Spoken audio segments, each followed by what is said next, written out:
السلام عليكم ورحمة الله وبركاته.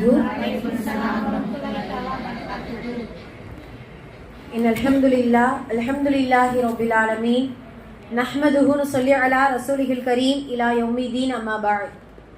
فقد قال الله تعالى في القرآن الكريم والفرقان المجيد فأعوذ بالله من الشيطان الرجيم بسم الله الرحمن الرحيم.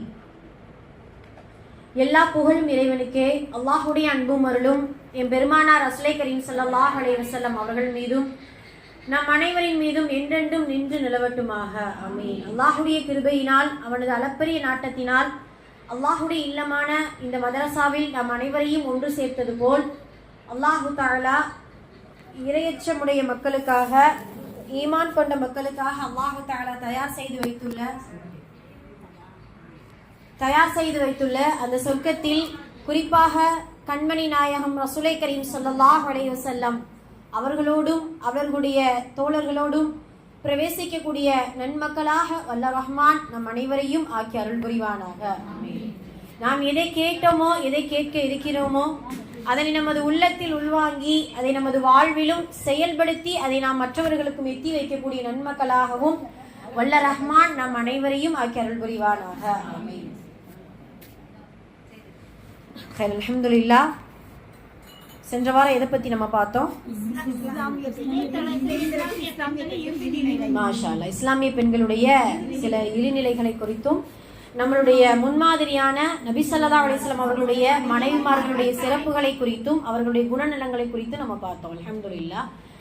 இன்னைக்கு நம்ம பார்க்கக்கூடிய விஷயங்கள் என்ன அப்படிங்கறத பார்க்கறதுக்கு முன்னாடி இன்னைக்கு நம்ம என்ன பார்க்க போறோம் அப்படின்னா, மனிதன் சந்திக்கும் 5 சோதனைகளும் அதற்கான தீர்வுகளும், மனிதன் சந்திக்கக்கூடிய 5 சோதனைகளும் அதற்கான தீர்வுகளை குறித்து தான் நம்ம பார்க்க போறோம். நிறைய அறிஞர்கள் நீங்க பேசுறதை நீங்க கேட்டிருப்பீங்க. சோதனைகளை குறித்து, கஷ்ட நஷ்டங்கள் இதையே குறித்து நிறைய பேசுவாங்க. அதாவது பிரச்சனைகளை குறித்து பேசுவோமே தவிர பிரச்சனைக்கான தீர்வுகளை குறித்து யாருமே பேசுறது கிடையாது. அப்படிதானே? இப்படி இருக்குது, இது அது இருக்குது, அது இருக்குதுன்னு சொல்லிட்டு நம்ம பிரச்சனையை தான் நிறைய பேசிக்கிட்டே இருக்கிறோம். அதற்கான தீர்வுகள் என்ன, அந்த சோதனையிலிருந்து நம்மை காப்பாற்றக்கூடிய ஆயுதம் என்ன, அல்லாஹ்விடத்துல அதை நாம் போக்கக்கூடிய வழிகளை எப்படி நாம் தேடுவது அப்படிங்கிற சில விஷயங்களை நம்ம இன்ஷா அல்லாஹ் இன்னைக்கு விரிவாக்கமா நம்ம பார்க்க போறோம். வல்ல ரஹ்மான் இந்த வார்த்தைகளுடைய ஒரு ஆழத்தை எல்லாருடைய உள்ளத்திலும் பதிவிறக்கம் செய்வானாக. இந்த வார்த்தைகளில் கடினத்தையும் இந்த வார்த்தைகளில் நல்ல ஒரு மாற்றத்தை வல்ல ரஹ்மான் ஆக்கி கொடுப்பானாக. அதே போல இந்த தலைப்புக்குள்ள நம்ம போகும் பொழுது சில முன்னுரைகளை நம்ம பார்க்க போறோம் இன்ஷா அல்லாஹ். இன்னைக்கு ஓதிய குர்ஆன் வசனம் ரொம்ப அழகான முறையில ஓதுனாங்க, மாஷா அல்லாஹ்.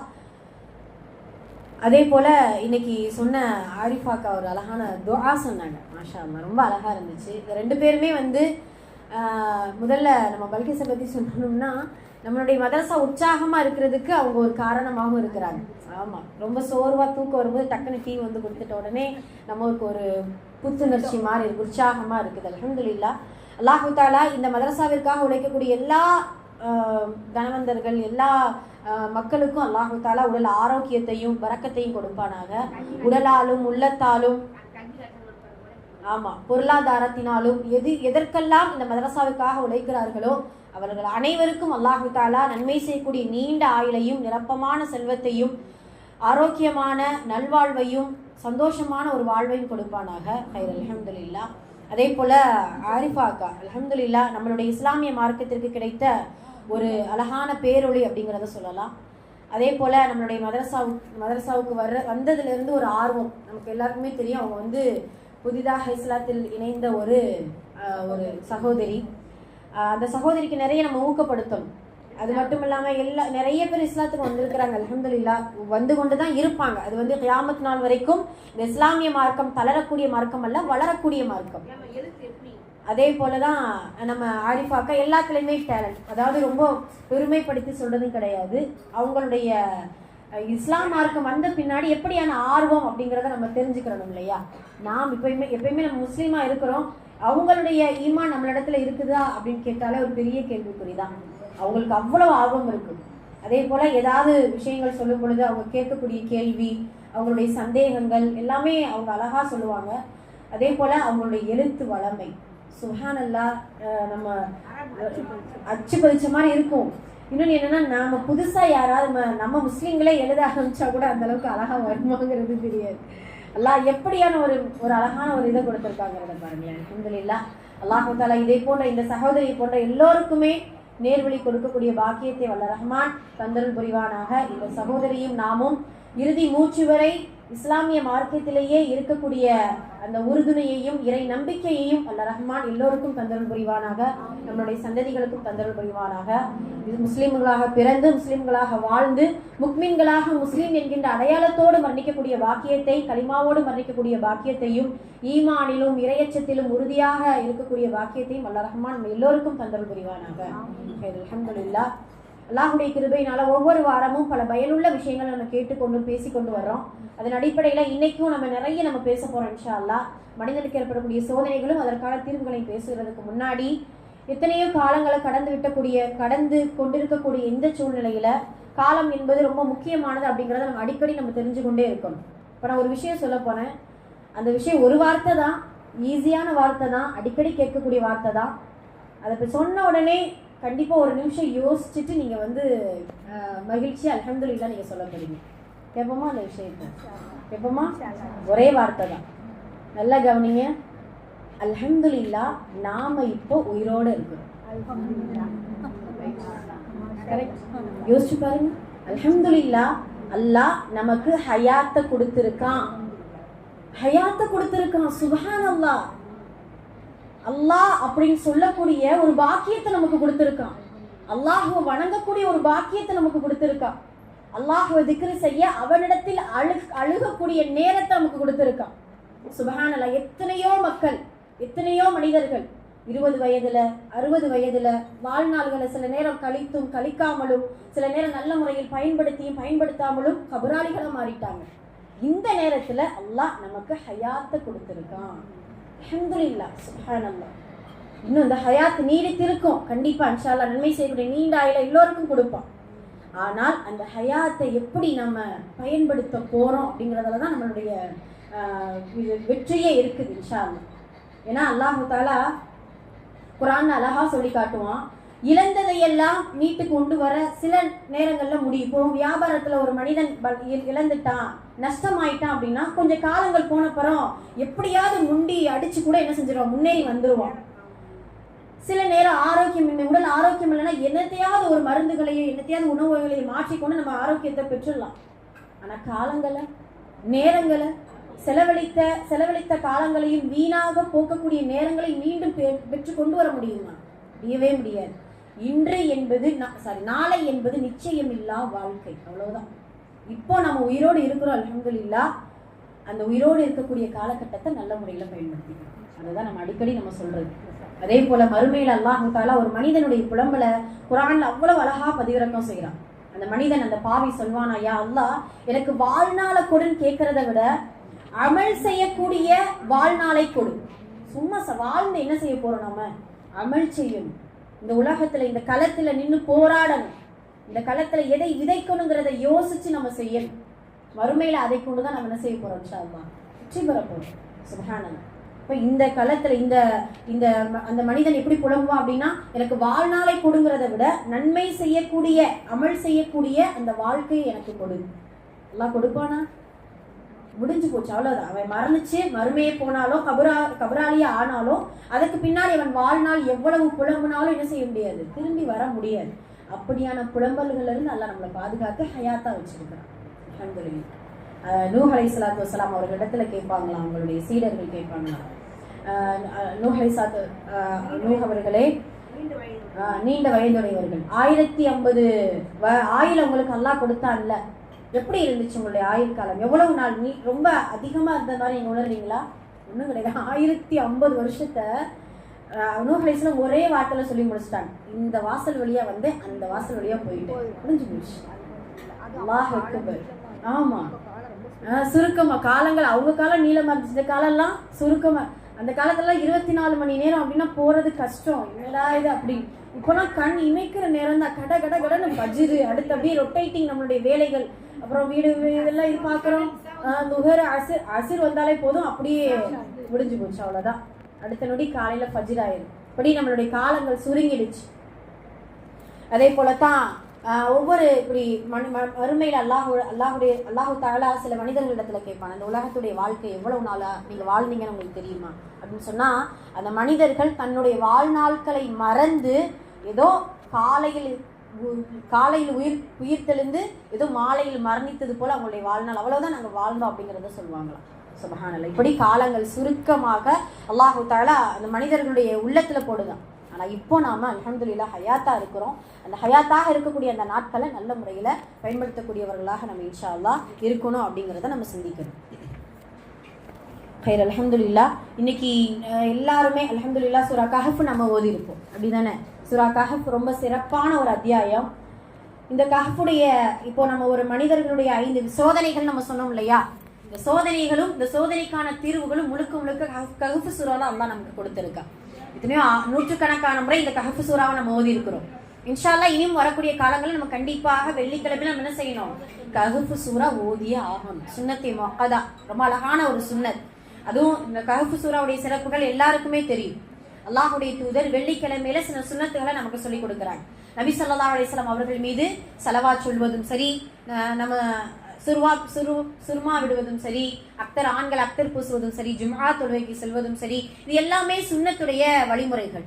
அதுல ஜும்ஆவுடைய நாளில் சூரா கஹஃப் ஓதுவது சுன்னத். இன்னும் நமக்கு கிடைக்கும் சகீனா என்கின்ற நிம்மதி நமக்கு கிடைக்கும். அல்லாஹுடைய தூதர் அழகா சொல்லுவாங்க, கஹஃப் சூரா, அதாவது சூரா கஹஃப் என்பது முக்மீன்களுடைய வாழ்வின் வழிகாட்டி, முக்மீன்களுடைய நூரானியத் ஒளி அப்படின்னு சொல்லுவாங்க சூரா கஹஃப். அதே போல ஒரு ஜும்ஆவுல இருந்து மறு ஜும்ஆவுக்கு ஆண்களுக்கு எப்படி ஜும்ஆ தொழுகை நிறைவேற்றி விட்டால் அவர்களுடைய இடைப்பட்ட பாவங்கள் மன்னிக்கப்படுமோ, அதே போல கஹஃப் சூராவுக்கு ஓதக்கூடிய எல்லா முஸ்லிம்கள் முக்மீன்களுக்கும் அல்லாஹு தஆலா அதில் இடைப்பட்டு இருக்கக்கூடிய சிறு பாவங்களை மன்னிக்கிறான். ஒரு சஹாபி நபி ஸல்லல்லாஹு அலைஹி வஸல்லம் காலத்துல அவங்களுடைய மகரிபுடைய நேரத்துல சூரா கஹஃப் எடுத்து ஓதி கொண்டிருப்பாங்க. வீட்டுல வெளியில பாத்தீங்கன்னா ஒரு சின்ன முற்றம், இந்த முற்றத்துல உட்கார்ந்து ஓதி கொண்டு இருக்க அவர்களுடைய வாகனம் ஒரு குதிரை, ஒரு ஒட்டகம் இருக்கும். குதிரை ஒட்டகம் சில ரிவாயத்துல மாத்தி வருது. அந்த ஒட்டகமும் குதிரையும் இருக்கும் பொழுது இவர்கள் ஓத ஓத ஓத அந்த குதிரை என்ன செய்து ரொம்ப கத்த ஆரம்பிக்குது, குதிக்க ஆரம்பிக்குது. என்ன நடக்குதுங்கிறதுக்கு புரியல இவருக்கு, இந்த சஹாபிக்கு புரியல. என்ன செய்யறாங்க? அவங்களுடைய குர்ஆனை மூடி வைக்கிறாங்க, அமைதியாகுது. அது எப்பயும் போல இருக்கு. மறுபடியும் குர்ஆனை திறந்து சூரா கஹஃப் ஓத ஆரம்பிக்கிறாங்க. மறுபடியும் என்ன செய்யுது? அப்படியான வேலைகளை செய்யுது. இந்த சஹாபிக்கு ரொம்ப பதட்டம், பயமாயிடுச்சு. என்ன இப்படி நடக்குது அப்படின்னு சொல்லிட்டு என்ன செய்யறாரு? வானத்தை பாக்குறாரு. ஒரு ஒளி வட்டம் அப்படியே கீழே இறங்கி வர்றது. ஒரு ஆச்சரியமா இருக்கும், ஒரு அதிர்ச்சியா இருக்கும் இல்லையா? சஹாபி பயந்து கொண்டு ரசூல் ஸல்லல்லாஹு அலைஹி வஸல்லம் அவர்களிடத்துல காலையில் ஃபஜ்ருடைய நேரத்துல வந்து சொல்றாங்க, அல்லாஹ்வுடைய தூதர் இப்படியான ஒரு மாற்றம் எனக்கு ரொம்ப பயமா வந்துருச்சு, என்ன எதற்காக இப்படி வருது அப்படின்னு சொல்லும்போது, நீங்க என்ன ஓதுறீங்க தோழரே? சூரா கஹஃப் எடுத்து நான் ஓதுனேன். சுப்ஹானல்லாஹ். நீங்க அப்படியே ஓதிக்கொண்டு இருக்க கூடாதா? அல்லாஹ்வுடைய தூதர் சொல்லக்கூடிய வார்த்தை, நீங்க ஃபஜ்ருடைய நேரம் வரைக்கும் சூரா கஹஃபையே ஓதிக்கொண்டு இருந்தீர்கள் என்றால் அந்த ஒளியால் இறங்கிய மலக்குமார்களை நீங்களும் நானும் பார்த்திருப்போமே அப்படின்னு சொல்லுவாங்க. அந்த அளவிற்கு ஒளியால் நிரப்பக்கூடிய அந்த மலக்குமார்களை அல்லாஹு தஆலா சூரா கஹ்ஃபை கொண்டு நமக்கு இறக்கி கொடுக்கிறார். அல் சக்கீனா என்கின்ற நிம்மதியோடும் ரஹ்மத் என்கின்ற அல்லாஹுடைய அருளோடும் நிம்மதியாக இருக்கக்கூடிய அந்த சூழல்களை இந்த சூரா கஹ்ஃப் நமக்கு ஏற்படுத்தி கொடுக்கும். அதே போல நமக்கு தெரியும் இல்லையா, ஃபித்னத்து தஜ்ஜால், உலகத்திலேயே மிக மோசமான ஃபித்னா தஜ்ஜாலுடைய குழப்பம் தான். அல்லாஹுடைய தூதர் ஒவ்வொரு ஃபர்து தொழுகைக்கு பின்னாடியும் 4 விஷயங்களை விட்டு பாதுகாவல் தேடக்கூடியவர்களாகவே தவிர அவர்களுடைய தொழுகை முடியாது என்று ஆயிஷா ரலியல்லாஹு அன்ஹா அவங்க அழகா சொல்லுவாங்க. அதுல ஃபித்னத்து தஜ்ஜால், தஜ்ஜாலுடைய குழப்பம், அந்த குழப்பம் நீங்கிறதுக்கு ரசூலுல்லாஹ் சொல்லக்கூடிய சூரா இது சூரா கஹ்ஃபுடைய முதல் 10 வசனம் அல்லது கடைசி 10 வசனம். இது ரெண்டுல ஏதாவது ஒன்று மனனம் செய்து வைத்துவோமேயானால் கண்டிப்பாக தஜ்ஜாலுடைய குழப்பத்திலிருந்து அல்லாஹ் நமக்கு பாதுகாப்பு கொடுப்பான். சுப்ஹானல்லாஹ். இன்ஷா அல்லாஹ் அல்லாஹ் ஹயாத்தாக வைத்து நான் தஜ்ஜாலுடைய குழப்பத்துல எல்லாம் நம்ம இருந்தோம்னா ஒன்றும் விட முடியாது. அல்லாஹ் பாதுகாக்கணும். அதனால அவனுடைய குழப்பத்திற்கு முன்னாடி நம்ம இந்த பாதுகாவலை தேடிக்கிறோம் இன்ஷா அல்லாஹ். அதே போல சூரா கஹ்ஃப் கட்டாயமா எல்லாருமே இன்ஷா அல்லாஹ் வீட்டுல ஓதிடணும். ஜும்மாவுல நம்ம இங்க அமர்ந்திருக்கிறோம், அல்ஹம்துலில்லாஹ் ஓதியாச்சு. வீட்லயும் ஒரு முறை ஓதணும். ஏன்னா ஆமா, அது கரெக்ட் தான். வியாழக்கிழமை மகரிப்ல இருந்து வெள்ளிக்கிழமை அஸ்ர் வரைக்கும் நம்ம என்ன செய்யலாம், தாராளமாக சூரா கஹ்ஃபை ஓதிக்கொள்ளலாம். நம்ம நினைக்கிற பெரிய சூறாவா இருக்குது அப்படின்னு சொல்லிட்டு முதல் நாள்ல இருந்து நம்ம என்ன செஞ்சுக்கிறலாம், கொஞ்சம் கொஞ்சமா திக்கி மெதுவா ஓதுறவங்க தாராளமா ஓதிக்கிறலாம். ஏன் இப்படி சொல்றோம் அப்படின்னா, வீட்டுல ஓத எதுக்காக சொல்றோம் அப்படின்னா, இப்போ நாம இந்த மஜ்லிஸ்ல ஓதுறோம் அப்படின்னா நமக்கு இந்த மஜ்லிஸ் தான் சக்கீனா என்கிற நிம்மதியும் ரஹ்மத்து இறங்கும். நமக்கு வீட்டுக்கு வேணும்ல, அந்த வீட்டுக்கு வேணுங்கிறதுனால நம்ம வீட்லயே நம்ம என்ன செய்யணும், இன்ஷா அல்லாஹ் எடுத்து ஓதணும். அதே போல 10 ஆயத் கம்பல்சரி எல்லாருமே இன்ஷா அல்லாஹ் மனனம் செஞ்சிருங்க. எத்தனையோ குழப்பங்களை நம்மளால மீடேறி வர முடியல. இந்த குழப்பங்களுக்கே நம்ம ரொம்ப பலகீனமாயிரும். அது தஜ்ஜாலுடைய குழப்பம் வந்துச்சுன்னா அதை விட ரொம்ப மோசமானது எதுவுமே கிடையாது. ஒவ்வொரு நபிமார்களும் அவர்களுடைய கூட்டத்தினிடத்துல சொல்லக்கூடிய ஒரே விஷயம், தஜ்ஜாலுடைய குழப்பத்தை விட்டு நீங்கள் பாதுகாவல் தேடிக்கொள்ளுங்கள் அப்படிங்கறத எல்லா நபிமார்களும் சொல்லக்கூடிய ஒரு விஷயமா இருக்கு. சுப்ஹானல்லாஹ். சரி, இன்னைக்கு முழுக்க சூரா கஹ்ஃபுடைய சில உள்ளடக்கங்களை தான் நம்ம பார்க்க போறோம் இன்ஷா அல்லாஹ். அல்லாஹ் இந்த சூரா கஹ்ஃப் சொல்றதுக்கு முன்னாடி இந்த சூரா கஹ்ஃப்ல ஒரு 5 சோதனைகளும் அதற்கான தீர்வுகளை சொல்லி முடிச்சிருவா. அது சொல்றதுக்கு முன்னாடி இந்த கஹ்ஃப் எதனால் இறக்கப்பட்டது அந்த வரலாறு ரொம்ப சுவாரஸ்யமானது. அல்லாஹுடைய தூதரிடத்துல சில யூதர்கள் வர்றாங்க. அவங்க யூதர்களுடைய குணமே என்ன, கேள்வி கேட்கறது தான் அவங்க குணம். பதில் சொல்ல தெரியாது.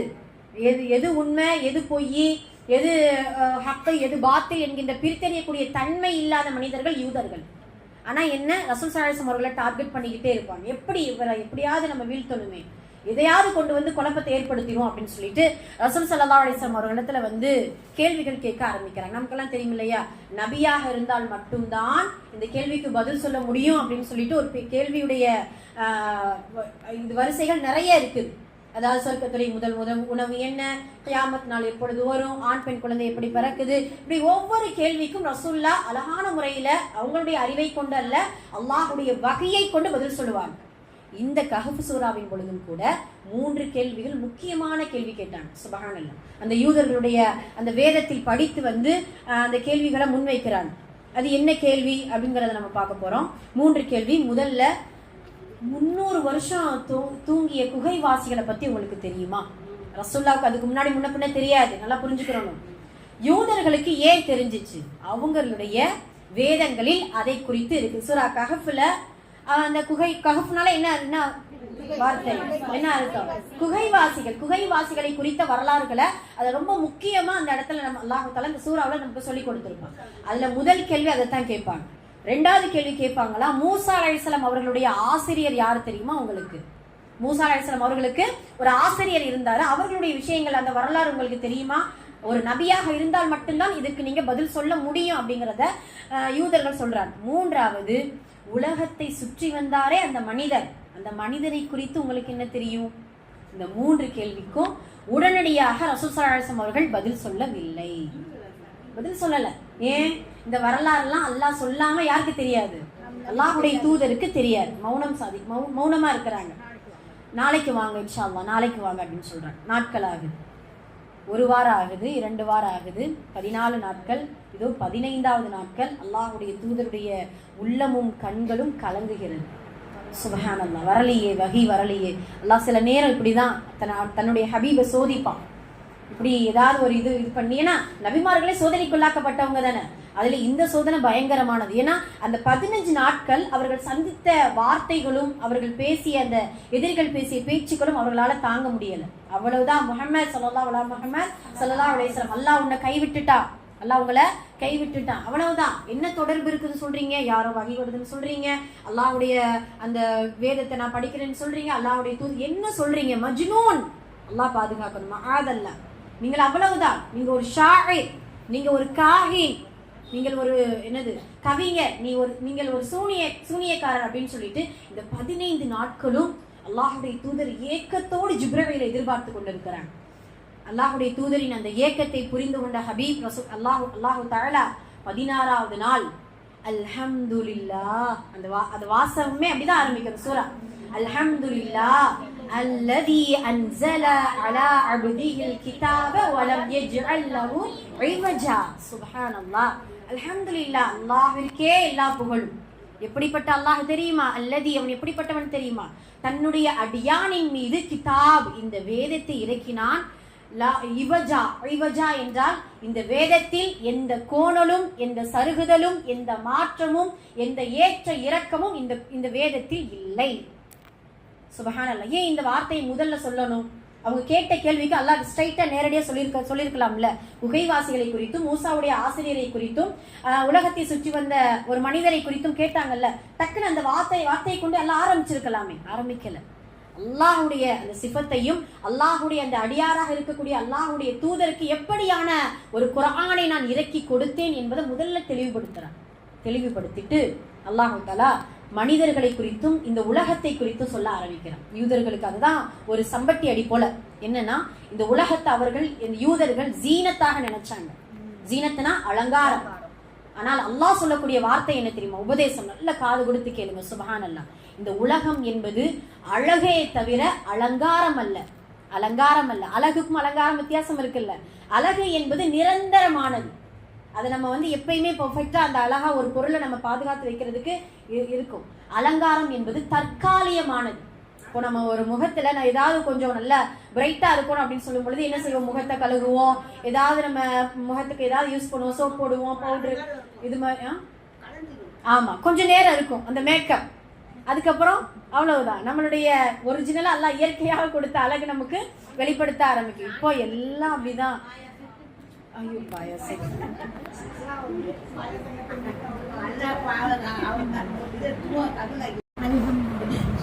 இப்ப நபி ஸல்லல்லாஹு அலைஹி வஸல்லம் அவர்களுடைய ஏக்கத்தையும் கவலையையும் அவர்களுடைய அந்த சவாலான அந்த கேள்விகளுக்கு பதிலை சொல்லக்கூடிய அந்த வாய்ப்பையும் கொடுத்த சூரா கஹ்ஃப். அல்லாஹ் தஆலா அழகான முறையில அல்ஹம்துலில்லாஹி அல்லதி அன்ஸல அலா அப்திஹில் கிதாப வ லம் யஜ்அல் லஹு இவஜா அப்படின்னு சொல்லிட்டு அந்த சூராவுடைய ஆரம்பத்தை சொல்லி, இந்த உலகம் யூதர்களுக்கு ஜீனத், முக்மீன்களுக்கு அழகு. அவ்வளவுதான்.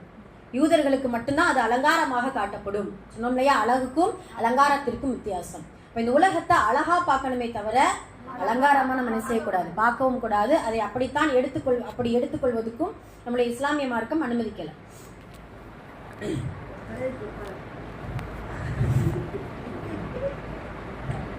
சரி, ஹைர், அல்ஹம்துலில்லாஹ். அப்படியான இந்த சூரா அல்லாஹு தஆலா மனிதர்களுடைய 5 ஒரு சோதனைகளை குறித்தும் 5 அதற்கான தீர்வுகளை குறித்தும் இந்த சூரா முழுக்க நமக்கு சொல்லி காட்டுது. முதல் சோதனை என்ன? இந்த சூறாவில் சொல்லக்கூடிய முதல் மனிதன் சந்திக்கும் அந்த 5 சோதனையில் முதல் சோதனை என்ன அப்படிங்கறத நம்ம முதல்ல பார்க்க போறோம். கொள்கையில் சோதனை. இந்த சூரா கஹ்ஃபை நம்ம எடுத்து படிச்சு பார்த்தோம்னா முழுக்க 5 விஷயத்தை உள்ளடக்கி இருக்கு. ஃபர்ஸ்ட் என்ன சோதனை நமக்கு கொடுப்பான் அப்படின்னா கொள்கையில் சோதனை. கொள்கைலாம் புரியுதுங்களா? நாம் ஏற்றுக்கொண்ட இஸ்லாமிய மார்க்கம், நாம் ஏற்றுக்கொண்ட முஸ்லீம் என்கின்ற அந்த அந்தஸ்து, அந்த அடையாளம், அதை கொண்டு ஈமான் என்கின்ற அந்த ஒரு கொள்கையை கொண்டு அல்லாஹ் சோதிப்பான். எப்படி சோதிப்பான்? செல்வமா, கொள்கையா? உன்னுடைய ஆசையா, கொள்கையா? இந்த அல்லாஹ் உங்களுடைய முன்னோர்கள் சொன்ன சில விஷயங்களா, அல்லாஹ் சொன்ன கட்டளைகளா? இப்படிதான் கொள்கையை நம்ம என்ன செய்வோம்? அல்லாஹ் தஆலா சோதிக்கக்கூடியவனாக இருப்பான். என்ன இடர்பாடுகள் வந்தாலும், எதை இழந்தாலும் ஈமானை மட்டும் இழக்கவே கூடாது. அஞ்சுவதும் அடிபணிவதும் அல்லாஹ் ஒருவனுக்கே என்கின்ற கொள்கையோடு இருக்கக்கூடியவர்கள் ரசூல் ஸல்லல்லாஹு அலைஹி வஸல்லம் அவர்களும் சஹாபாக்களும் அவர்களுடைய வழித்தோன்றர்களாக வரக்கூடிய நாமளும் அதே கொள்கையில நிலைத்திருக்கக்கூடியவர்களாக இருக்க வேண்டும். அப்படித்தான் அந்த இளைஞர்கள் நிலைத்திருந்தாங்க. சுப்ஹானல்லாஹ். கிமு, அதாவது ஈசா அலைஹிஸ்ஸலாம் அவங்களுடைய வந்த அதுக்கப்புறம் முன்னாள்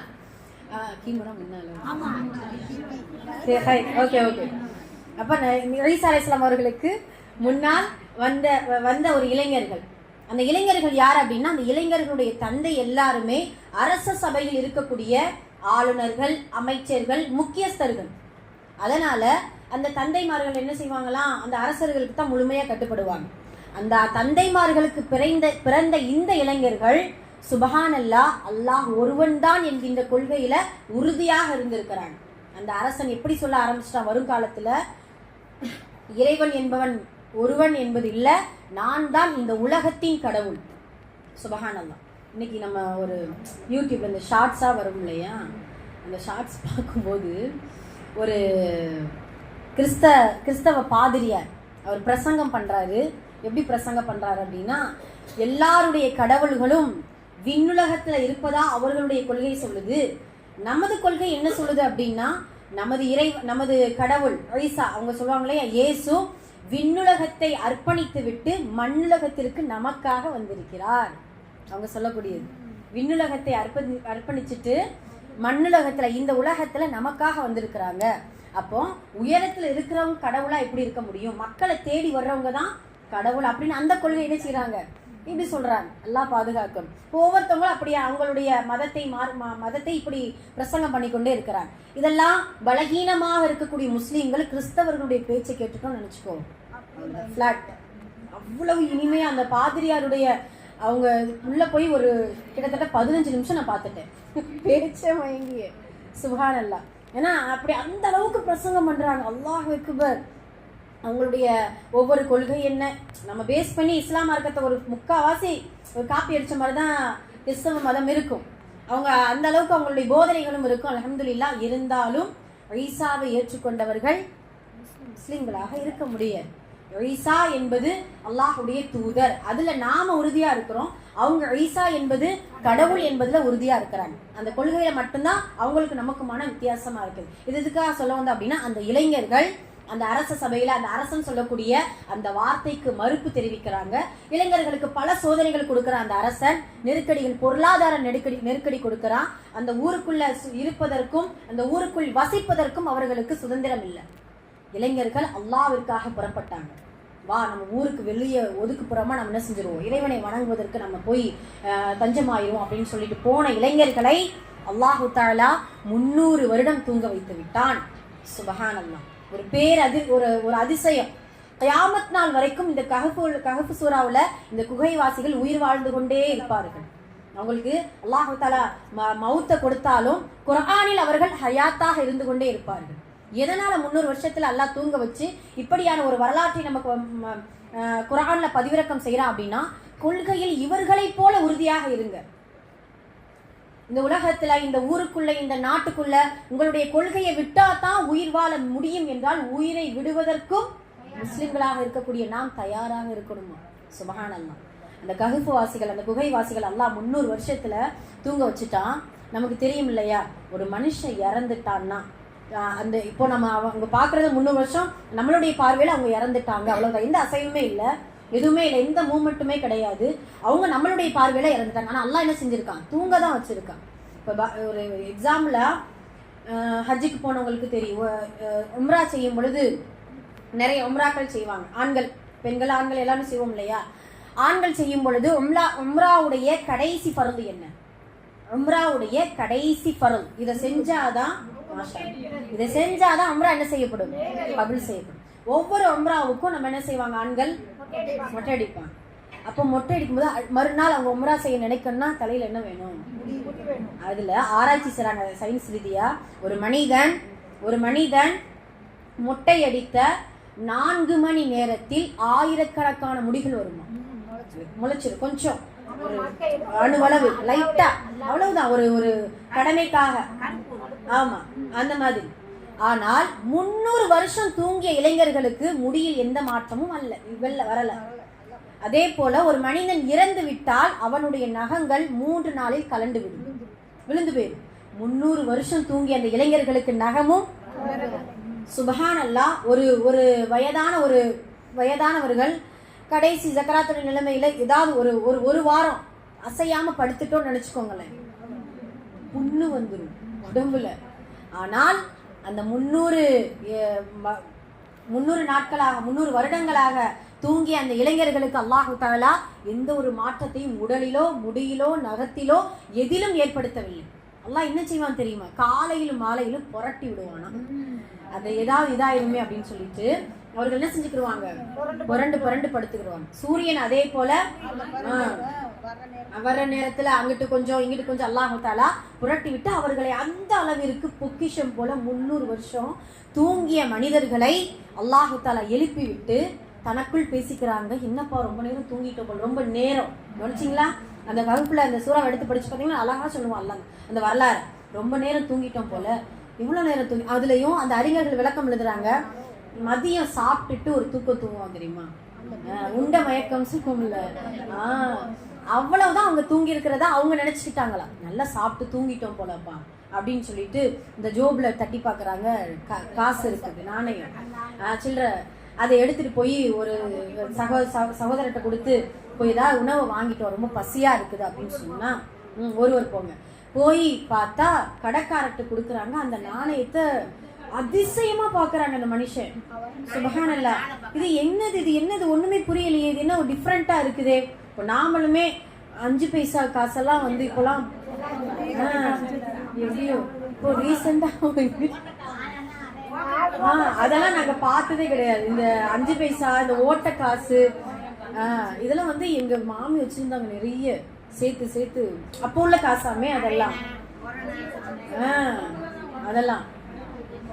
அதெல்லாம் பாத்தீங்கன்னா ரொம்ப அதிசயமா இருக்கும். சுப்ஹானல்லாஹ், இப்படி ஓட்ட காசு கூட செல்லுதா அப்படிங்கிற மாதிரி.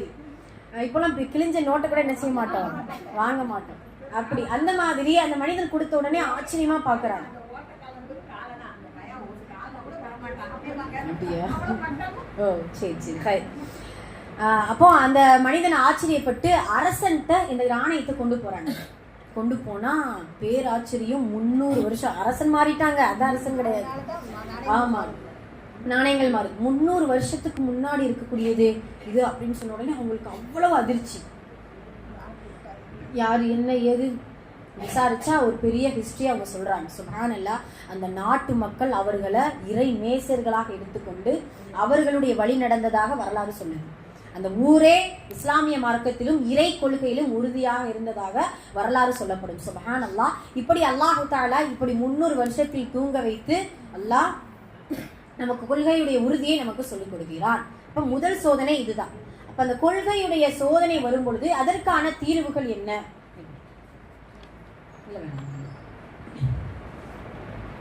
அதற்கான தீர்வுகள் என்ன அப்படிங்கறத நம்ம பார்க்கணும்.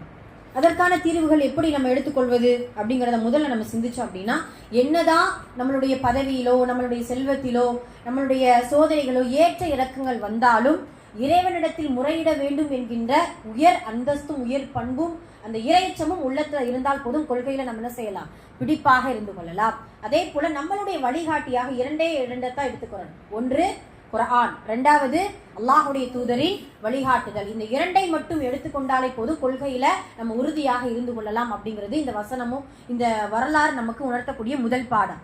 இரண்டாவது, மனிதன் சந்திக்கக்கூடிய 5 சோதனைகள் சொன்னோம் இல்லையா, இரண்டாவது சோதனை என்ன அப்படின்னு சொல்லும் பொழுது செல்வத்தை கொண்டு அல்லாஹ் சோதிக்கிறான். இது எல்லாத்துக்கும் பொதுவானதான். சில பேருக்கு செல்வத்தை கொடுத்தும் சில பேருக்கு செல்வங்களை எடுத்தும் அல்லாஹு தஆலா சோதிக்கக்கூடியவனாக இருக்கிறான். சுப்ஹானல்லாஹ், இதுல ஒரு வரலாறு அல்லாஹ் சொல்றான்.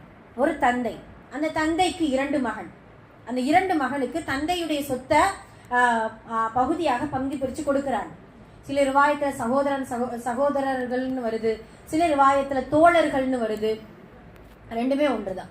அப்ப அந்த தந்தையுடைய சொத்துக்களை 2 மகன்களும் பங்கு பிரிச்சு போடும் பொழுது ஒரு மகன் என்ன செய்யறாரு, 3 பாகமா அவருடைய பங்கை பிரித்துக் கொள்கிறார். ஒரு பங்கை எடுத்து மகராக ஒரு பெண்ணிடத்தில் கொடுத்து மணமுடித்துக் கொள்கிறார் ஹலாலான முறையில. ரெண்டாவது, அந்த பங்குல அவர் கொடுத்த பங்குல 3ஆக பிரிச்சாங்க இல்லையா, ரெண்டாவது என்ன செய்யறார் அப்படின்னா ஏழைகளுக்கு கொடுத்துடுறார். மிஸ்கீன்கள், ஃபுகராக்கள், தன்னுடைய நெருங்கிய உறவுகளுக்கு கொடுத்துடுறார். மூன்றாவது, தன்னுடைய வாழ்க்கைக்கு தேவையானதாக விலை நிலத்துல என்ன செஞ்சிடறாரு, போட்டுருந்தார். இப்படி அவர்களுடைய வாழ்க்கை போய் கொண்டிருக்கு. இன்னொருத்த என்ன செஞ்சான், எனக்கு எதுவும் வேண்டாம், முழுக்க என்னுடைய அடுத்த வருமானத்திற்கு நான் இதை செலவிடுவேன் அப்படின்னு சொல்லிட்டு முழுக்க விளை நிலங்கள்ல நான் போட்டா சுப்ஹானல்லாஹ், ஒரு தோட்டம் 2 தோட்டமாக, 2 தோட்டம் பல தோட்டங்களாக மாறுது. அல்லாஹு தஆலா சில பேருக்கு கொடுத்து கொண்டே இருப்பான். அந்த நேரத்துல கொஞ்சம் நம்ம பயப்படணுமா அந்த நேரத்துல. ஏன்னா கொடுத்த காரூன் காணாம போயிட்டான். சுப்ஹானல்லாஹ், ஃபிரௌன் இப்படியெல்லாம். இப்ப அந்த நேரத்துல அல்லாஹ்விடத்துல, யா அல்லாஹ், நீ கொடுத்த நிஅமத்துக்கு நன்றி, நீ கொடுத்த பரக்கத்திற்கு நன்றி, இருந்தாலும் இந்த செல்வத்திலிருந்து நீ வரக்கூடிய தீமையிலிருந்து என்ன நீ பாதுகாத்து, நன்மையை மட்டும் எனக்கு கொடு அப்படின்னு சொல்லிட்டு அல்லாஹ் கொடுக்கக்கூடிய நிஅமத்தை அனுபவிக்கும் பொழுதே இந்த ஏற்பாடுகளை நம்ம செஞ்சுக்கிறோம் இன்ஷா அல்லாஹ். அந்த மனிதன் சொன்னானா, அந்த மனிதன் என்ன செய்யறான், அந்த தோட்டங்கள் எல்லாம் பாத்தீங்கன்னா அல்லாஹ் இன்னும் மேலும் திராட்சை தோட்டங்களுக்கு நடுவுல ஆறுகளுடைய ஊற்றுகள் என்ன, அவர்களுடைய கிணற்றுல மட்டும்தான், அந்த சகோதரனுடைய கிணற்றுல மட்டும்தான் அவ்வளவு தண்ணீர் ஊற்றுகளாக பெருக்கெடுத்து ஓடுமா. சுப்ஹானல்லாஹ், அவ்வளவு மகசூலோடு அவன் என்ன செய்யறான், அந்த தோட்டத்தை ரொம்ப பராமரிப்போடு கண்ணும் கருத்துமா பார்த்து கொண்டு பல செல்வந்தனாகவே மாறிட்டான். ஒரு நாள் 2 சகோதரர்களும் சந்திக்கிறாங்க. சந்திக்கும் பொழுதுதான் தான் வளர்ந்த நிலைமைய அந்த மனிதன் சொல்றான் தன்னுடைய சகோதரனுக்கு. அன்னைக்கே நான் உன்கிட்ட சொன்னேன் இல்ல, நீ விசாட்டுக்கு என்ன மாதிரி ஒரு தோட்டத்தை வாங்கி நீ நல்ல விவசாயம் பண்ணாம நீ என்ன இப்படியெல்லாம் ஏழைகளுக்கும் அதுக்கும் இதுக்கும் நீ செலவு பண்ணிட்டு நீ எப்பயும் போலதானே இருக்கிற, நான் எப்படி வளர்ந்துட்டேங்கிறத பாத்தியா? அப்ப சொல்லும் பொழுது அந்த சகோதரன் சொல்வானா, மாஷா அல்லாஹு லா ஹவுல வலா குவத்த இல்லா பில்லாஹ். சொல்லிக்கோ, அழகான மந்திரம். நம்ம ஏதாவது ஒரு பொருள், இப்போ வீட்டில் ஒரு தங்கம், ஏதாவது ஒரு தோடு, ஒரு செயின் ஏதாவது வாங்குறோம், ஒரு புது ட்ரெஸ் வாங்கின உடனே மாஷா அல்லாஹ லா ஹவுல வலா குவத்த இல்லா பில்லாஹ் இந்த வார்த்தையை சொல்லி பழகணும். சுபஹானல்லாஹ், அது ரொம்ப அழகான வார்த்தை. நீ சொல்லிக்கோ அப்படின்ட்டு அந்த அந்த தன்னுடைய சகோதரனுக்கு சொல்லி கொடுக்க, அதப்படி அல்லாஹ் மாஷா அல்லாஹ்னா என்ன அர்த்தம்? அல்லாஹ் நாடுனதுனால எனக்கு கிடைச்சிச்சு. லாஹவுல வலாக்குவத்தை இல்லா பில்லா, அவனுடைய சக்தி அன்றி இது எனக்கு கிடைச்சிருக்காது அப்படின்றது அதனுடைய அர்த்தம். ஆனா அவன் அதை ஒத்துக்கிறவே கிடையாது. அல்லாஹ் கொடுத்தானா, என்னுடைய முயற்சி, என்னுடைய வளர்ச்சி, என்னுடைய உழைப்பு, இதன் மூலமாகத்தான் என்ன செஞ்சிச்சு வந்துச்சு அப்படிங்கிறத அந்த மனிதன் தற்பெருமையோடு சொல்ல ஆரம்பிக்கிறான். அல்லாஹு தாலா அவனை உணர்த்துவதற்காக ஒன்றுமில்லாமல் ஆக்கிய வரலாறு சூரா கஹ்ஃப்ல நமக்கு கிடைக்குது. அதற்கு பின்னாடிதான் அவன் தௌபா செய்து மீண்டதாக நமக்கு வரலாறு கிடைக்குது. சுப்ஹானல்லாஹ், இப்படி செல்வத்தை கொண்டும் அல்லாஹ் சோதிப்பான். அந்த சோதனையின் பொழுது அதற்கான தீர்வுகளை நம்ம அதிகமா இன்ஷா அல்லாஹ் இந்த பாடத்திலிருந்து நம்ம பெறக்கூடியவங்களா இருக்கணும். ஒன்று என்ன தெரியுமா? சுப்ஹானல்லாஹ், இறைவன் கொடுத்தான் என்கிறத முதல்ல மனப்பூர்வமா ஏத்துக்கிறோம். எதுவா இருந்தாலும் சரி, ஒரு கவலை உணவுல நம்மளுடைய பங்கு எதுவுமே கிடையாது. அதை நம்ம முதல்ல புரிஞ்சுக்கிறோம். அல்லாஹுடைய நாட்டம், அந்த ரிஸ்க் எப்படி விவசாய இடத்துல மார்க்கெட்டுக்கு நம்மளுடைய வீட்டுல அரிசியில தண்ணியில கொதிக்கிற வரைக்கும் அல்லாஹுடைய நாட்டம் தான். ஏன் அந்த உணவு வாய் கவலத்திற்குள் போய் அவ்வளவு ஏன் வயிற்றுக்குள்ள போய் அது ஜீரணமாகி நம்மளுடைய உடலுக்கு சக்தியை கொடுக்கக்கூடிய வரைக்கும் அல்லாஹுடைய நாட்டம். அவ்வளவுதான். அல்லாஹ் நாடுனாதான் இது முடியும் அப்படிங்கறத முதல்ல சிந்திக்கணும். இப்ப இறைவன் கொடுத்தான்ங்கிறத முதல்ல நம்ம எடுத்துக்கிறோம். அதுதான் அதற்கான தீர்வு. செல்வத்தை கொண்டு அல்லாஹ் சோதிக்கிறானா, முதல்ல இறைவன் கொடுத்தான் என்கின்றத முதல்ல உணரணும். 2வது, அல்லாஹ்வுக்கு அதிகமாக ஷுக்கூர் செய்யணும். அந்த சகோதரன் ஷுக்கூர் செய்யாததின் காரணமாகத்தான் அவன் இவ்வளவு நாள் உழைத்ததை எல்லாம் அழித்து விட்டான் அல்லாஹ் அப்படிங்கிறத நம்ம புரிஞ்சுக்கிறோம். 2வது ஷுக்கூர். 3வது, என் வழியில் செலவழித்துக்கொள். அல்லாஹ் சொல்கிறான், என் வழியில நீ செலவழிச்சுக்கோ, உனக்கு நீயே வச்சுக்காத, உன்னுடைய தேவைகளுக்கு மட்டும் நான் கொடுத்த பொருளாதாரத்தை நீ உபயோகப்படுத்திக்கிறாங்க. என்னை நாடி வரக்கூடிய சில மக்கள், சில மிஸ்கீன்கள், சில ஏழைகளுக்கு நீ என்ன செய்ய, தாராளமாக எடுத்துக்கொடு அப்படின்னு சொல்லிட்டு அல்லாஹு தாலா 3வது தீர்வை இந்த வரலாற்று மூலம் நமக்கு சொல்லி கொடுக்கிறார். 4வது, தன்னிறைவாக வாழ்ந்து பழகிக்கொள். அந்த சோதனையிலிருந்து நம்ம மீட்டு எடுக்கணும் அப்படின்னா செல்வத்தை கொண்டு அல்லாஹ் சோதிக்கிறான்னா தன்னிறைவு ரொம்ப முக்கியம். எல்லா மனிதர்களுக்கும், செல்வம் இருந்தவன் இல்லாதவன் எல்லோருக்கும். ஏன்னா மனிதன் என்பதே பேராசை பிடித்தவனாக ஒரு பகுதி அல்லாஹ் ஆக்கி வச்சுட்டான். அல்லாஹ் பாதுகாக்கணும். அதுல இருந்து நம்ம பாதுகாத்து வரணும் அப்படின்னா தன்னிறைவு என்பது நமக்கு ரொம்ப முக்கியம். அதே போல அடுத்தவர்களை தாழ்த்தி பேசாது. அந்த மனிதன் என்ன செஞ்சா, தன்னுடைய சகோதரனை என்ன செய்யறான், தாழ்த்தி பேசுறான். நீ அன்னைக்கே நான் உன்கிட்ட சொன்னேன் இல்லையா, நான் எப்படி எவ்வளவு பெரிய செல்வதனா ஆயிட்டேன் அப்படின்னு சொல்லும் பொழுதே அவன் தற்பெருமையும் ஆணவம் நமக்கு தெரியுது. அல்லாஹ் பாதுகாக்கணும். எவ்வளவு செல்வத்துல உச்சத்துல இருந்தால் கூட, பொருளாதாரத்தை அதிகமா பரக்கத்தா கொடுத்தாலும் கூட, மற்றவர்களை தாழ்த்தக்கூடிய அந்த எண்ணம் யாரிடத்தில் இருக்கிறதோ அவன்தான் பெருமை காரணம். அல்லாஹ் பாதுகாக்கணும். அதனால இன்ஷா அல்லாஹ் இந்த செல்வத்தை கொண்டு சோதித்த மனிதனுக்கு அல்லாஹ் தஆலா இப்படியான தீர்வுகளை கொடுத்து அதிலிருந்து நீ மீட்சி பெற்றுக்கொள் அப்படின்ட்டு 2வது விஷயங்களா சொல்றான். 3வது, இந்த சூரா கஹ்ஃப்ல மனிதன் சந்திக்கக்கூடிய 3வது சோதனை, கல்வியை கொண்டு அல்லாஹ் சோதிக்கிறான். சுப்ஹானல்லாஹ், கல்வி எல்லோருக்கும் முக்கியமானதுதான், அப்படிதானே? கல்வி இல்லாத மனிதன் அரை மனிதன், கல்வி இல்லாத மனிதன் அரை மனிதன் அப்படிங்கிறத நமக்கு சொல்லி காட்டுவாங்க அறிஞர்கள். அதுல இருந்து அல்லாஹ் தஆலா சில நேரம் அந்த கல்வி அறிவு உயரும் பொழுது பணிவு வரணுமே தவிர வரக்கூடாது. நம்ம நிறைய கத்துக்கிட்டோம், மஹாதல்லா. சஹாபாக்கள்லாம் பாத்தீங்கன்னா சுப்ஹானல்லாஹ், தெரிந்ததை கூட அல்லாஹுடைய தூதர் ஹஜ்ஜில நம்ம கேள்விப்பட்டிருக்கோம் இல்லையா, இது எந்த நாள், இது எந்த இடம், எல்லாமே சொல்லும் பொழுது அவங்களுக்கு தெரியும். அரஃபாவுடைய நாள் தெரியும், ஹஜ்ஜுடைய நாளும் தெரியும், இது மக்கான்னு தெரியும், கஅபான்னு எல்லாமே தெரியும். இருந்தாலும் அல்லாஹு வ ரசூலுஹு அஅலம், சஹாபாக்களுடைய வார்த்தைகள் எல்லாம் இப்படிதான் இருக்கும். அல்லாஹ்வும் அவங்களுடைய தூதரும் அறிந்ததுதான் அப்படிங்கிறத சொல்லுவாங்க. சுப்ஹானல்லாஹ். இது என்னன்னா தன்னிறைவாக ஒரு பணிவு, அறிவு வளர வளர பணிவு வரணுமே தவிர கர்வமும் ஆணவமும் என்ன செய்யக்கூடாது, வரவே கூடாது. இப்போ நம்ம ஒரு கல்வியை கத்துக்கிட்டோம், அந்த கல்வி தெரியாத மனிதனை என்ன நீ இப்படி செஞ்சுட்டு இருக்கிற, அது எவ்வளவு பெரிய இது தெரியுமா அப்படின்னு சொல்லிட்டு நம்ம அந்த கல்வி சொல்லக்கூடிய முறை தவறான முறை. அந்த மனிதனுக்கு நல்ல ஒரு போதனையாக அந்த கல்வியை கற்றுக்கொண்டோம், எனக்கு எல்லாமே தெரியும் அப்படிங்கறத அந்த மனிதனிடத்தில் தெரியப்படுத்தவே கூடாது. தெரிந்த மனிதர்கள் யாருமே கிடையாது. முதல்ல அதை புரிஞ்சுக்கிட்டோமா? எல்லாமே தெரிந்த உலகத்துல யாராவது இருக்கிறாங்களா? கிடையவே கிடையாது. ஆனா மூசா அலைஹிஸ்ஸலாம் கல்லாதது உலகளவு, மாஷா அல்லாஹ், அழகான வார்த்தை. கற்றது கையளவு, கல்லாதது உலகளவு அப்படிங்கறத நபி ஸல்லல்லாஹு அலைஹி வஸல்லம் அறிஞர்கள் நமக்கு சொல்லி காட்டுவாங்க. அப்போ மூசா அலைஹிஸ்ஸலாம் அவர்கள் ஆனா என்ன செஞ்சுட்டாங்க, ஒரு வார்த்தை சொல்லிட்டாங்க. பனு இஸ்ராயீல் மக்கள் கேள்வி மேல கேள்வி கேட்க 2 ரிவாயத்தா வருது. ஒண்ணு என்னன்னா, மூசா அலைஹிஸ்ஸலாம் அவர்கள் ஒரு முன்கோபக்காரன், தெரியும் இல்லையா, அவசரக்காரன், பயங்கரமா அவசரப்படுவார். இப்ப அந்த மக்கள் எல்லாம் அப்படியா, அப்போ பனு இஸ்ராயீல் மக்கள் ஒவ்வொரு கேள்வியா கேட்க இவர் கொஞ்சம் கோபம் தாங்க முடியல. கடைசியா பனு இஸ்ராயீல் மக்கள் எப்படி கேட்டாங்க அப்படின்னா, உலகத்திலே அறிவாளி யாரு மூசா அப்படின்னு கேக்குறாங்க. நான் தான், உட்காரு அப்படின்னு சொல்லிட்டாரு, டக்குன்னு சொல்லிட்டாரு. ஆமா, சில ரிவாயத்துல அந்த இடத்துல அவர் சொன்னது கரெக்ட் தான். சில அறிஞர்கள் என்னன்னா, அப்போ அவர் தான் நபி, அல்லாஹ்வுடைய தொடர்போடு இருக்கிறாங்க, எல்லா இல்மும் அல்லாஹ் கொடுத்திருப்பான், பகுத்தறி ஃபுர்கான் என்கின்ற தௌராத் என்கின்ற வேதத்தை அவங்களுக்கு கொடுத்திருக்கான், அதனால அவங்க சொல்லியிருக்கலாம் அப்படின்னு சில அறிஞர்கள் நமக்கு சொல்லி கொடுக்குறாங்க. அப்படி எப்படி சொல்லியிருந்தாலும் ஒரு நபிக்கு அல்லாஹ் கற்றுக் கொடுக்கக்கூடிய பாடம் என்ன? மூசா, நீங்க ஒரு ஆசிரியர் தேடி ஓடணும்.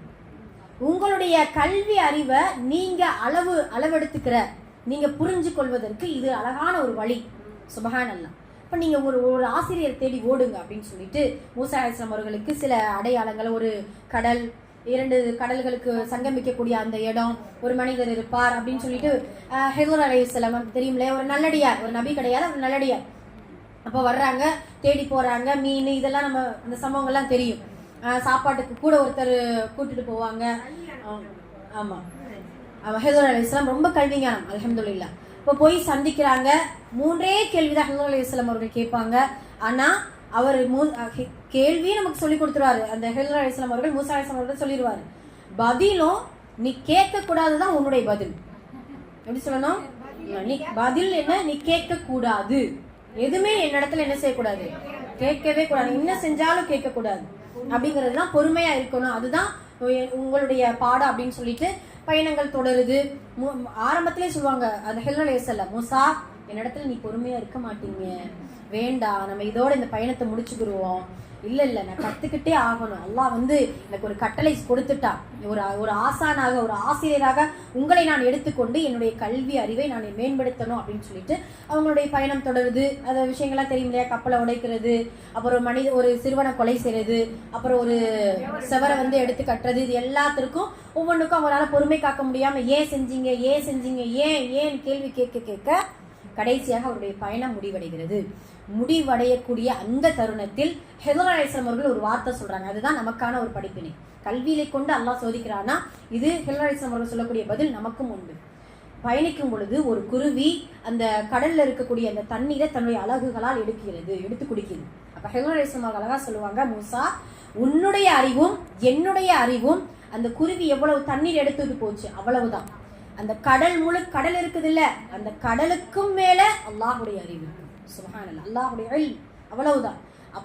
அப்ப நினைச்சாங்களா மூசா அலைஹிஸ்ஸலாம், ஆஹா, நம்ம எவ்வளவு ரொம்ப கல்வியில பலகீனமா இருக்கிறோமே, அறிவாளி நம்ம சொல்லிட்டோமே, நம்ம என்ன கத்துக்கிட்டோம் அப்படின்னு சொல்லிட்டு ஒரு நபியாக இருந்து கூட அல்லாஹ் தஆலா இப்படியான ஒரு சோதனையை கொடுத்து அல்லாஹ் தஆலா ஒரு மீட்சியை கொடுத்திருக்கிறான். சுப்ஹானல்லாஹ். அப்ப கல்வி நமக்கு கற்றுக்கொள்ள அல்ஹம்துலில்லாஹ் இந்த மதரசா பல வருடங்களாக நடந்து கொண்டு இருக்குது. கியாமத் நாள் வரைக்கும் இது நல்ல முறையில நடந்து கொண்டு இருக்கும் இன்ஷா அல்லாஹ். அதற்கான முயற்சியும் அதற்கான துஆவை நம்ம அடிக்கடி நம்ம செய்து கொண்டு இருக்கிறோம். அதே போல கல்விகள் அதிகரிக்க பணிவும் சில நேரத்தில் அதிகமான அல்லாஹ் மீது கொண்ட அச்சமும் வரணுமே தவிர பெருமையோ வேற எந்த ஒன்றுமே என்ன செய்யக்கூடாது, வரவே கூடாது அப்படிங்கறதுல நம்ம உறுதியோடு இருக்க வேண்டும் இன்ஷா அல்லாஹ். அல்ஹம்துலில்லாஹ். இப்ப இதுதான் 3வது சோதனை. 4வது என்ன அப்படின்னா சுருக்கமா முடிச்சிருவோம் இன்ஷா அல்லாஹ். அல்லாஹு தஆலா 4வதாக மனிதன் சந்திக்கக்கூடிய 4வது சோதனை, ஆட்சி அதிகாரத்தை கொண்டு அல்லாஹ் சோதிப்பான். ஆட்சி அதிகாரங்களை கொண்டு அல்லாஹ் சோதிப்பான். ஆட்சி அதிகாரம் அப்படின்னு சொன்னா எல்லாருக்குமே ஒரு சில அதிகாரங்கள் இருக்குது. மனைவி என்கின்ற அதிகாரம் அப்படிதானே. ஒரு வியாபாரி, ஒரு தொழிலாளிக்கு முதலாளி, அவருடைய எனக்கு கீழே ஒரு தொழிலாளி வேலை செய்யறாங்க, முதலாளி என்கின்ற ஒரு அதிகாரம். கணவருக்கு நான் ஒரு குடும்ப தலைவன் என்கின்ற ஒரு அதிகாரம். ஊர் மக்கள், ஊர் தலைவரா இருக்கட்டும், நாட்டு தலைவரா இருக்கட்டும், எல்லாத்திற்கும் ஒரு அதிகாரம் உண்டு. அதிகாரம் ஆட்சி கொடுக்காத மனிதர்கள் இந்த உலகத்துல இல்லை, அப்படிதானே. அப்படி இருக்கும் பொழுது அதை கொண்டும் அல்லாஹ் தஆலா சோதிப்பான். அப்படித்தான் உலகத்தை சுற்றினார் ஒரு மனிதர். சுப்ஹானல்லாஹ். யார் அவர்? துல்கர்னைன். சுப்ஹானல்லாஹ். உலகத்துல அவர் போகாத இடமே கிடையாது. அந்த அளவிற்கு ஆட்சி அதிகாரத்தை, உலகத்தை சுற்றக்கூடிய அந்த வல்லமையை துல்கர்னைன் அவர்களுக்கு சிக்கந்தர். சரி, ஆமா ஆமா, கரெக்ட் தான். அப்ப துல்கர்னைன் அப்படிங்கிற அந்த ஒரு மன்னருக்கு அல்லாஹ் தஆலா கொடுக்கின்றான். சுப்ஹானல்லாஹ். ஒரு நாட்டுக்கு போறாரு. அந்த நாட்டுக்கு போகும்பொழுது துல்கர்னைன் இடத்துல சில மக்கள் என்ன செய்யறாங்க, சில முறையீடு செய்யறாங்க. எல்லாம் அந்த ஹிஸ்டரியெல்லாம் நமக்கு தெரியும். ஆனால் துல்கர்னைன் பேசக்கூடிய பாஷையும் இந்த மக்கள் பேசக்கூடிய பாஷையும் புரியல. ரெண்டு பேரும் என்னடா செய்ய, ஒண்ணுமே புரிய மாட்டேங்க, ஏதோ முறையீடு செய்யறாங்களே, ஒன்னும் புரிய மாட்டேங்க அப்படின்ட்டு இவர் தயங்கி நிக்க, இந்த மக்கள் என்ன செய்யறாங்க, சைகை மூலம் எடுத்து சொல்றாங்களா, எங்களுக்கு இப்படி ஒரு ரொம்ப பெரிய ஒரு பிரச்சனை இருக்குது.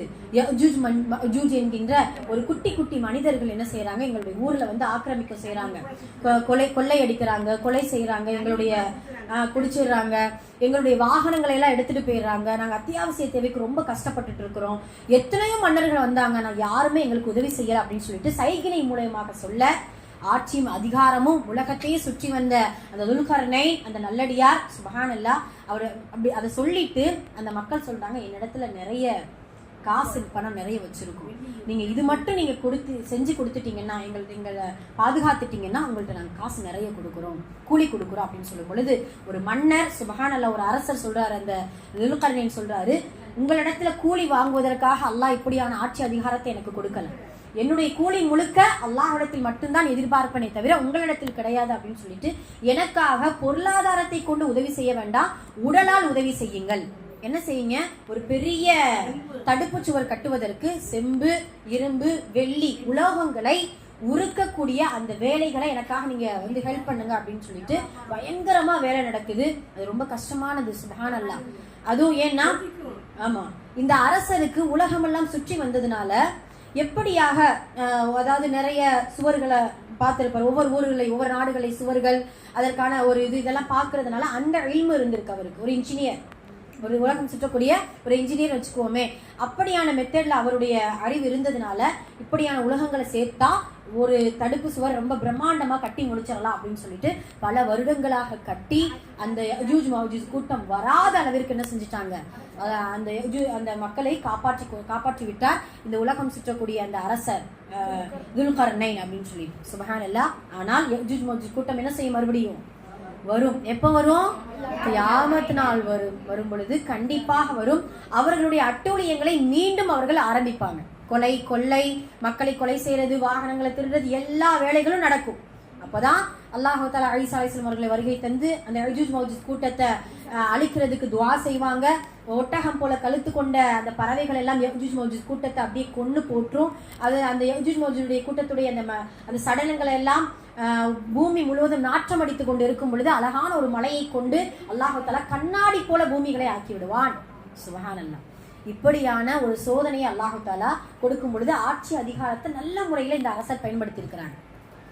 அவர் நினைச்சா என்ன எப்படி வேணாலும் சொல்லியிருக்கலாம் இல்லையா, நான் ஒரு உலகம் சுற்றக்கூடிய ஒரு அரசன், எங்களுக்கு வேற வேலையே இல்லையா, இந்த மறுபடியும் உங்களுக்கு தான் நான் உதவி செய்யணுமா, நான் வேற ஊருக்கு போறேன் அப்படின்னு ஏதாவது ஒண்ணு சொல்லியிருக்கலாம் இல்லையா. நல்ல முறையில் அல்லாஹ் கொடுத்த அந்த வல்லமையை பயன்படுத்தி கொண்டார் அப்படிங்கிறத நம்ம சிந்திக்கணும். அது மட்டும் இல்லாம இதற்கான தீர்வு என்ன அப்படிங்கறத நம்ம பார்க்கிறோம். ஒண்ணு என்னன்னா, மக்களுடைய கோரிக்கையை காது தாழ்த்தி கேட்கணும்.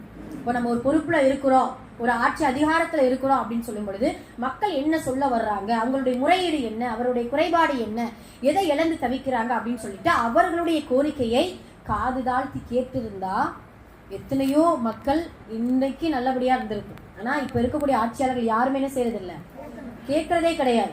அந்த அரசியல் அந்த இது வரும் பொழுதுதான் என்ன செய்யற, எலெக்ஷன் வரும் பொழுதுதான் அப்படி இப்படி வாக்கு சேகரிக்கிறதுக்கு என்னென்ன குட்டிக்கரணம் அடிக்க முடியுமோ எல்லா வேலையும் செய்வாங்க.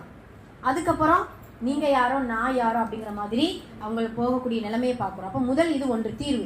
ரெண்டாவது இரக்கம் காட்டணும். அந்த மக்கள் மீது என்ன செய்யணுமா?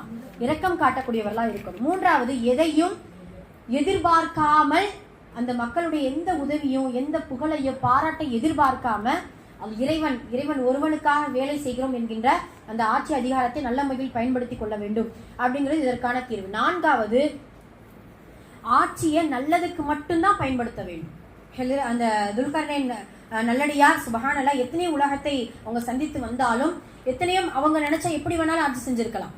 ஆனால் நல்ல விஷயத்துக்கு மட்டும்தான் அவனுடைய ஆட்சி அதிகாரத்தை பயன்படுத்தி கொண்டார் அப்படிங்கிறத நம்ம பார்க்கிறோம். ஆக அல்லாஹு தாலா ஏதாவது ஒரு பதவியை கொடுத்தானே ஆனால் அதை நல்ல முறையில் பயன்படுத்தி கொள்ள வேண்டும். அல்ஹம்துலில்லாஹ். ஐந்தாவது பாத்தீங்கன்னா குணங்களை கொண்டு அல்லாஹ் சொல்லித்தான். குணங்கள் இந்த கஹ்ஃப் சூராவுல ஆதம் அலைஹிஸ்ஸலாம் அவர்களை படைத்த வரலாறையும் இப்லீஸ் செய்த அந்த கட்டுப்படாத தன்மையையும் அல்லாஹு தாலா கொடுப்பான். குணங்கள் அப்படிங்கிறது சில பேருக்கு கெட்ட குணங்கள் நல்ல குணங்கள் இருக்கும். அதிகமாக நல்ல குணங்களோடு இந்த உலகத்தில் வாழக்கூடியவர்களாக இருக்கணும் இன்ஷா அல்லாஹ். ஏன்னா நல்ல குணமோடு இருந்தவன் 7 வானத்திற்கு மேல அல்லாஹ்வுக்கு நெருக்கமாக இருந்தவன் இப்லீஸ். ஆனால் அல்லாஹ்வுடைய ஒரு கட்டளைக்கு மாறு செஞ்சதுனால 7 வானத்திற்கு கீழா இந்த துன்யாவில் இறக்கப்பட்டான். ரஜீமாக அந்த ஷைத்தான் இறக்கப்பட்டான். அதனால நல்ல குணங்களோடு வாழ்ந்தோமையானால் அல்லாஹ்வுடைய நெருக்கம் கிடைக்கும் அப்படிங்கிறத நம்ம 5வது விஷயமாக எடுத்துக்கொள்வோம் இன்ஷா அல்லாஹ். இந்த 5 சோதனைகளும் கண்டிப்பாக மனிதர்களாகிய நாம சந்திக்கக்கூடிய சூழ்நிலைகளை அல்லாஹ் ஏற்படுத்துவான். சுப்ஹானல்லாஹ். கொள்கையில சோதனை வரும் சில நேரம், கல்வியில சோதனை வரும் சில நேரம், செல்வத்த சோதனை வரும் சில நேரம், அதே போல ஆட்சி அதிகாரத்தில் சோதனை வரும், அதே போல குணங்களில் சோதனை வரும். இந்த சோதனைகளுக்கெல்லாம் தீர்வாக கஹ்ஃப் சூராவுல பல தீர்வுகளை அல்லாஹ் தஆலா நமக்கு கொடுத்திருக்கிறார். வல்ல ரஹ்மான் சோதனையின் போது பொறுமை கொள்ளக்கூடிய மக்களாகவும் அந்த சோதனையை எதிர்த்து போராடக்கூடிய உறுதி வாய்ந்த உள்ளத்தை வல்ல ரஹ்மான் நம் அனைவருக்கும் தந்தல் புரிவானாக. நாம் எதை கேட்டோமோ அதன்படி நடக்க அல்லாஹ் தௌஃபீக் செய்வானாக. ஆமீன். அகுலு கௌலி ஹாதா அஸ்தக்ஃபிருல்லாஹ் லனா வ லக்கும் வ ஆகிரு தஅவானா அல்ஹம்துலில்லாஹி ரப்பில் ஆலமீன். அஸ்ஸலாமு அலைக்கும் வ ரஹ்மத்துல்லாஹி வ பரகாத்துஹு.